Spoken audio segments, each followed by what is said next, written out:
Welcome back to another episode of the Transformation Leaders Podcast. I am Sean Ennis. I am joined by my partner in crime, David Soden, today.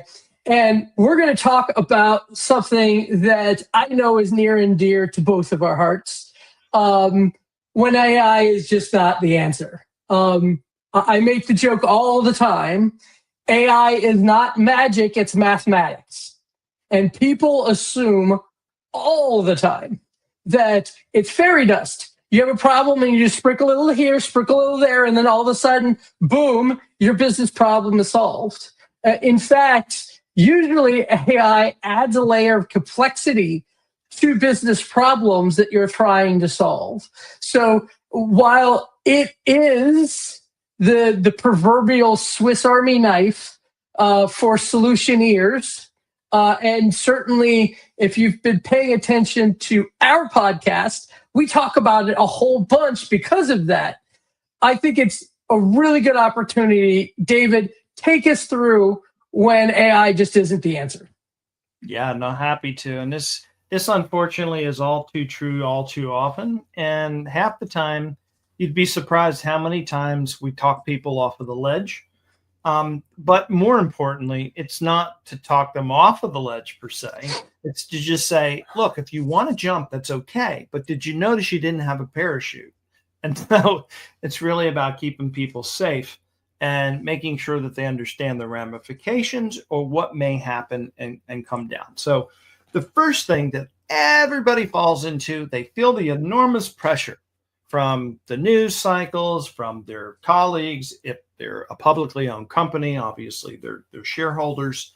There's tremendous pressure to deliver value. And everybody's knee-jerk reaction is AI is absolutely the answer or the holy grail to the problem. And it might be in some regards, but all too often people try to boil the ocean or think in terms of boiling the ocean, which means that I'm going to take AI and I'm going to solve all of my problems, when in reality, a percentage of that, and it could be inverted from 80-20 or vice versa.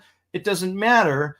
There needs to be some diligence done. This is the same as you've always seen in technology. When the internet came out, oh, you need a web page. Oh, that's great.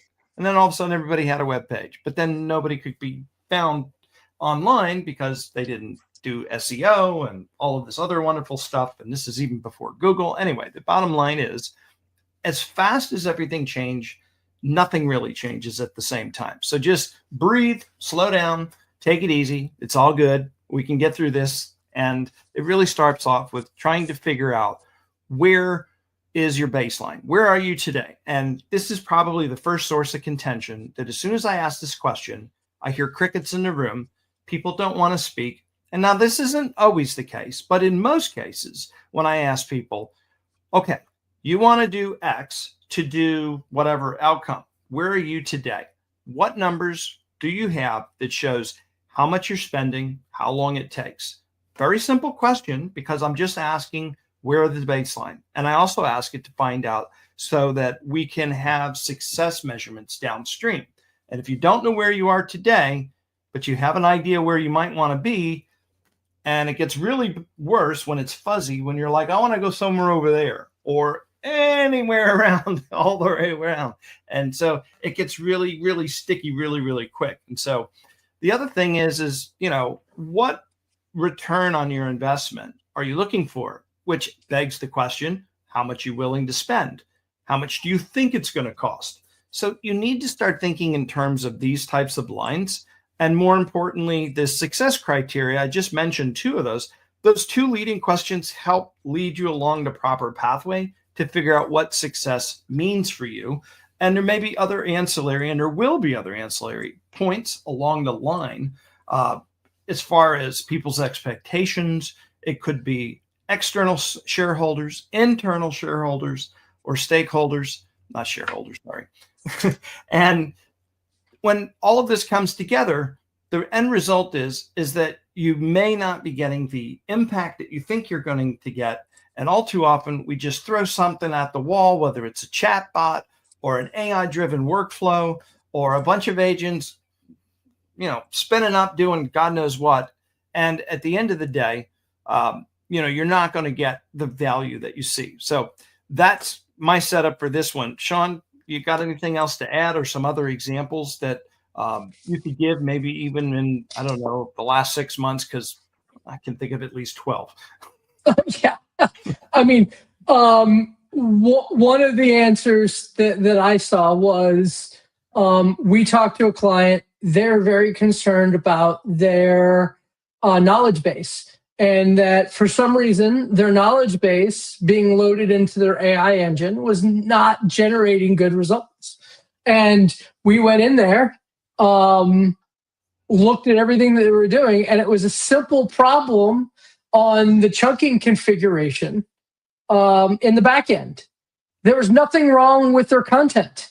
They were looking at spending $2 million to use AI to refactor their entire knowledge base, when in fact it was just a configuration issue on the software in the back end. So this is the same old trap that everybody falls into with new technology. And that is, they get tunnel vision on what is new and shiny, and they forget first principles and engineering. And the only problems you should solve are the problems you have to solve. I tell this all the time, like, we're in the business of generating outcomes, me and David. That's all day long. People expect a quarter to go in and $1.25 to come out. That's kind of what we do for our clients, is generate outcomes. And we're not the only ones who are in this game. Everybody is expected to have an outcome created. If you're going to spend money, if you're going to do transformation, the end state should be better than the beginning state. That's the definition. So really want to make sure you understand you're going to have plenty of problems. Don't invent them. Yeah. There's definitely never a lack of problems to be found. And, I'm guilty of it too. So a lot of times I try to get ahead of myself and try to solve problems that aren't actually haven't manifested themselves. And I think I'm trying to get ahead of it, and I'm my own worst enemy some days. And I have to say, stop, wait, chill, breathe. Don't try to fix this, because it didn't happen just yet. It might happen, and it's okay to write it down and know that it's there, but don't go try to redoing all of that. All right, so as we move on, let's talk about warning number 2, starting at the wrong end.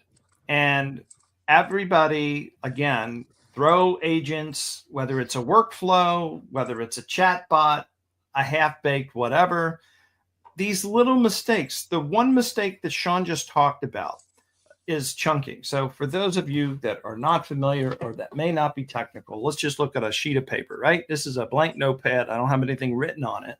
But imagine this whole thing is filled up.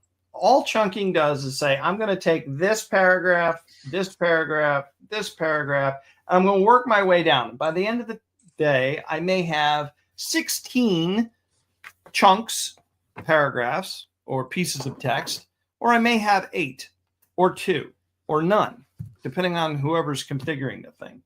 And there is a sweet spot. And the problem is, it never goes based on the content. I mean, it never goes based on just a standard rule. If it's medical information, it's one set of rules that you might need to use. In other cases, it could be content by content. A lot of times I've seen things shift based on PDFs, based on Word documents, based on plain text. It gets really funky. And just not to go off on a huge technical tangent, but I'll keep it plain English as much as possible. There was a recent article talking about context windows and how AI thinks and processes this. There was a study that showed it did much better with text as an image than using just regular text. So let that sink in for a while. It's an oxymoron. It's like, wait a minute, I'm going to train AI on text, but I don't give it text. I give it an image, and that makes it think of it as like a zip file, right? You compress it up and package it up. Well, for some reason, text in an image format seems to compress insanely well. So if you have a bunch of PDFs that you've ever tried to have to OCR because you've taken something and took it to the Xerox machine, and that Xerox machine then sends a copy of that text or whatever, it's not like going into Word and just exporting it out to a PDF, because even in a PDF, you can drag and highlight the text because it is in text. So anyway, the bottom line is all of these little stupid settings need investigatory work. You need to look at, see what you're feeding this thing, that thing being your AI agent, whether it's an autonomous agent or whether it's a chatbot agent. These details matter. You need that breathing room, that space. So if you're going to start just plopping agents out and doing, cookie cutter rag solutions, you're going to get gummed up in a really bad and nasty way. So what you should do is map any existing workflows that you currently have to your business processes. Make sure you take this as an opportunity to go through them step by step and validate them. Go talk to your people, bring them in, say, hey, listen, we're going to talk about looking at using AI, but we're doing a readiness assessment. By the way, here's some pain points in our business. It's attributed to workflow A, B, and C. And now let's go through that step by step. Is this still happening? Is this correct? Should this be done better? Does anybody have any ideas for improvement? Are they happy with the way things go? Like, get your people involved, because magical things will happen. Because number one, this is an excuse for you to actually have conversations with humans that you haven't had in a long, long time working at home. Number two, you're going to get people involved in the process. They're part of the solution, not part of the problem. They'll have an ownership stake. So forget AI, just the fact of refocusing on your workflows to say, hey, it's time to revisit this. And if you're not already revisiting this at least once a year, then you're doing yourself a disservice. Because I don't know about you guys, but in my work day and things that I do, even my own workflow processes, I'm constantly changing them. I'm lucky if something persists, at this case, more than 30 days. So to go more than a year, I can't imagine how untangled something would get. And the larger your company, the worse this gets, because now you have scale. Nobody has the time to deal with this. But if these are things that are attributed to your return on investment, that make the cash register ring, that are involved in your shareholder and stockholder meetings, you need to make sure that these things are being looked at adamantly to make sure that you're going through and optimizing for every little nuance. Anyway, with all of that readiness and preparatory work behind you and that team involved, you're going to get a much better outcome than coming in and saying, hey, we're going to just throw some AI here at the problem and we're going to see what it does. You're going to get people thinking the worst. Oh, I'm being replaced with AI. They're going to shut up, clam up. They're not going to get involved. So there's a right way and a wrong way. And unfortunately, when you start with the end in mind, which usually is a good thing, implementing the end before you go through the process can be very detrimental. So again, start planning, do your optimization. The key is, again, getting people involved. And I'm probably getting a little bit ahead of myself, but I'll leave it there because I want Sean to chime in on this, because this is absolutely huge right here. Yeah, I mean, two very important reasons to talk to people. One is AI runs on data, and you're not going to get data by pulling it out of thin air. You're going to talk to people, right? Number two is, if you've been doing transformation ever before, you know the easiest way to make progress is to get as many people in the boat with you so that you're all rowing in the right direction. That's how progress is made. Speed versus haste. That's how it was taught. Speed versus haste, right? So there's plenty of reasons to do. Again, AI did not change how transformation works. Nope. AI opens new doors, creates new possibilities. But the way that you do transformation back when it was cloud that everybody was talking to is the exact same process you should follow with transformation with AI. And leaving people behind means that you have an entrenched group of people who are going to say no to whatever you have to say from now on. All right. As a segue, plop the slop. Here we go. All right. Gotta love the name. Sorry to interrupt. Gotta love whoever came up with AI slop. Chef's kiss. What a great term, because it's just sloppy.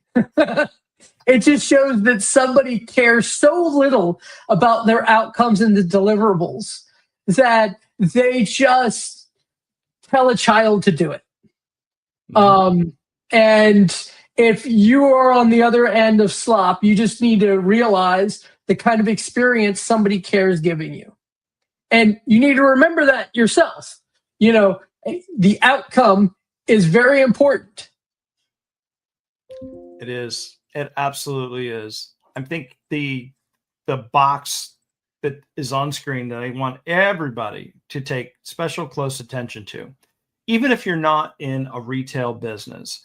But the bottom line is your business is in the business for making money. And that usually is a result of customers of some kind, some way interacting at some point. And so if you're going to throw some slop, calling it AI, I hate to say this, and this is probably really bad to say, but a polished turd is still a turd.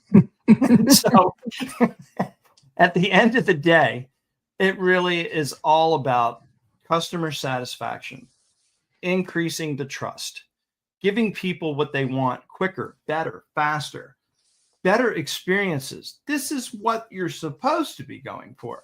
But if you're just throwing stuff at the wall to see what sticks, that's okay.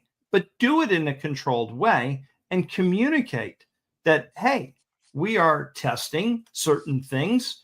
We would love your feedback, and create a users group or a committee, or I don't know, something special that they feel privileged to be invited to. But the point here is that let them help give you immediate feedback where they don't feel like they can't say something or they don't have a stake in what's happening as well. So your customers, especially your good customers, they'll appreciate something like that. And the fact that they're good customers and you have a relationship with them, I highly encourage you to do this, because you will get a lot of extra feedback that you won't get in any other way. And you'll have an opportunity to fix these problems before they go out into the wild. So it's not to say that you shouldn't, it's how you do it. It is what matters. It's the execution. It's always about the execution. So it's okay to play with slop, but don't just throw it out there and spray and pray, or throw a bunch of spaghetti noodles at the wall to see what sticks. And I got visions of my grandmother doing that. Younger. Oh, I just remember back in the day that do you remember when documentation was a weight thing? You get done with a document for an as-built document, and somebody would pick it up, print it out, and put it on their hand and say, "Nope, you need more." Right? That is the equivalent, right? It is a complete disregard of a quality deliverable by just completely ignoring. And if you create AI slop and you deliver it without reading it, without using it, without understanding it, you deserve to be treated poorly, because that is not what an outcome is based upon. It is all about trust. Yeah, try your slop first. Dog food. Eat your own dog food. It is amazing when you taste your own dog food what it will have as an experience that says, yeah, no, we better not release this. Or at least I hope that you would say that. But see, you may have dog food. I like to call it drink your own champagne, because I love my own champagne. Well, that's true. And sometimes you do just serve out a can of kennel ration. You don't even get the dry kibble. Yeah. So, all right, going back to the human factor, and I did get a little bit ahead of myself, and I kind of went on that early rant. So it's pretty much more of the same about engaging your workforce, making sure that agents are not isolating in isolation. And there's a couple of things that I want to bring to people's attention because I've had a couple of conversations in the last maybe 3 weeks, and it comes down to, listen, we don't need to have people involved because this could be autonomous. And that's true. It can be. And it was successfully tested. However, there are people still involved in the process. Having at least logs that are available for people to use in the process is helpful because they can see the input and they can see the output. Now, why would this might not make many sense to most of you, but the reason for this is we have training to train people on certain things, to educate them on how to do a process, how to do X, Y, or Z. And the key here is if you can see what is coming in, what is going out, and how AI is in fact impacting or affecting that, a couple things are happening. Number one, you will upskill some people that may be lacking in certain areas because they'll see how it's being handled. Just because it's AI, if it's doing a good job, it's no different than watching a mentor or watching a supervisor or watching a leader lead you through XYZ process. So there's that. The other thing is that while it may be good, it sparks ideas amongst your team. This means not only is it okay, but it actually has the potential to be exponentially that much better, or different processes or different ideas. So you start moving from, hey, I got not enough people to do the work, to, okay, we now have some breathing room. Now you can actually sharpen the saw, so to speak, or sharpen the blade on the saw, make it better.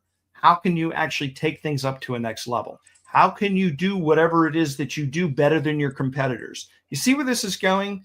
It's not about losing your people. It's about having the breathing room, because unfortunately, the corporate mantra has been do more with less. And now we can do more with less, but in a way that it frees up time, it frees up thinking, it frees up resources. So before you just look at the bottom line about cutting an expense, think about, hey, maybe let's take 3 to 6 months of breathing room to figure out how do we do what we're doing and make it better. And you may find yourselves needing those people, and you might even find yourself hiring people because now you've figured out new and innovative ways to leapfrog over the competition. Go ahead. Anything to add on to that one? Again, transformation is all about trust. You should all know that already. And you have your stakeholders. Those are the people you need to talk to first and foremost, and they need to be in your boat no matter what.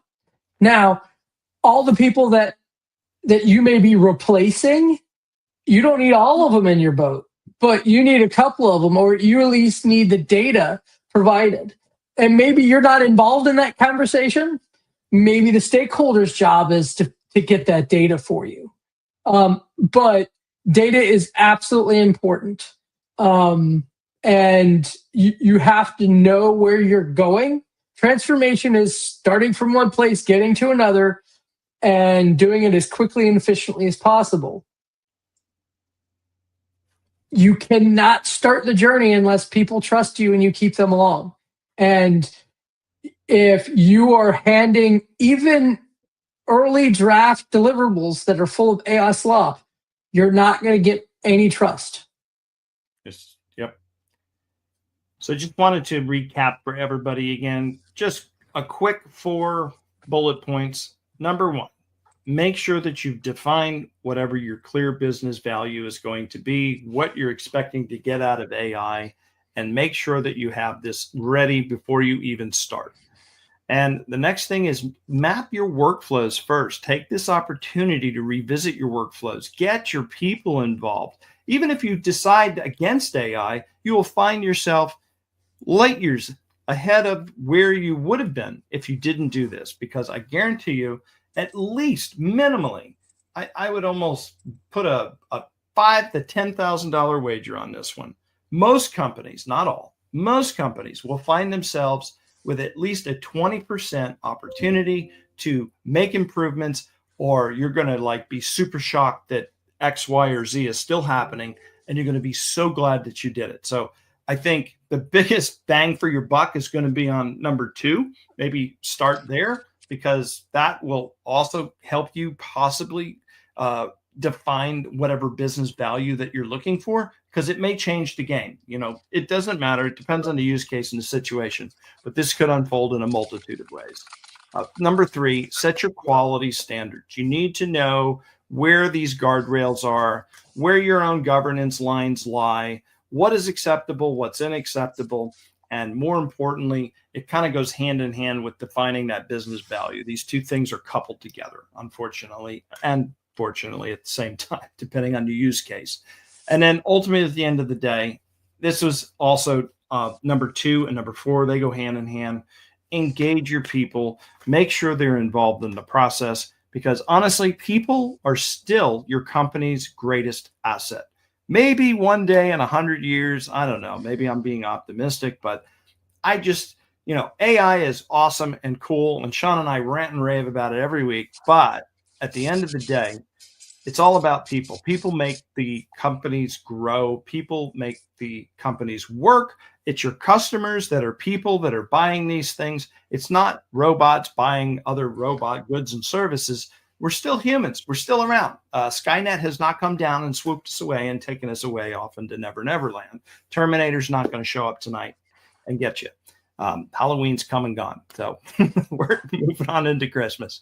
So in any event, that is pretty much it for the very quick and short plug for the show today. Just wanted to keep it kind of short and sweet, because it's these little things that we hope to plant the seeds that lead to leadership transformation.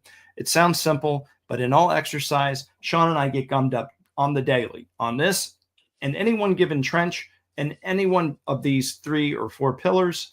And if you get into the weeds, you'll find out that it's just not as simple as we are making it seem to be on this podcast. In the trench, things are much muddier, much dirtier, and you will be surprised at how much mud and slinging or slop that you have lying around your organization. So I'll leave it there. Sean, any closing words for us?